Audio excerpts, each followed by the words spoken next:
டேஸ்டியான 1 பாட் ஜீரா ரைஸ் பண்ணலாமா? அதுக்கு குக்கரில் எண்ணெய் விட்டுக்கோங்க. ஒரு 2 டீஸ்பூன் நெய் விட்டுக்கோங்க. நல்லா ஒரு டேபிள் ஸ்பூன் ஃபுல்லாக ஜீரகம் போட்டுக்கோங்க. ஒரு பட்டையும் ஒரு பிரிஞ்சலையும் போட்டுட்டு 2 பச்சை மிளகாயை கீறி போட்டுக்கோங்க. 2 பெரிய வெங்காயத்தை நீள நீளமாக கட் பண்ணி போட்டு அதையும் நல்லா வதக்கிட்டு 2 டீஸ்பூன் இஞ்சி பூண்டு பேஸ்ட்டு சேர்த்து அதை மிக்ஸ் பண்ணிக்கோங்க. இப்போ நம்ம எடுத்துருக்கிற ரைஸுக்கு தகுந்த மாதிரி தண்ணி விட போகிறோம். நான் 1.5 டம்ளர் பாஸ்மதி ரைஸ் எடுத்திருக்கேன். 20 நிமிஷம் ஊற வச்சுருக்கேன்.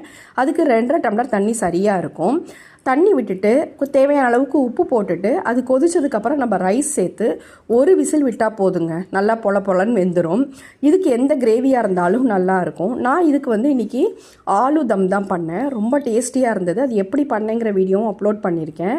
அதோட லிங்க் கொடுக்குறேன், செக் பண்ணி பாருங்கள். இதுக்கும் ஜீரா ரைஸ்க்கும் ஆலுதமுக்கும் காம்பினேஷன் ரொம்ப சூப்பராக இருந்தது. நீங்களும் ட்ரை பண்ணி பாருங்கள். மறக்காமல் என் சேனலை சப்ஸ்கிரைப் பண்ணிக்கோங்க. தேங்க்யூ.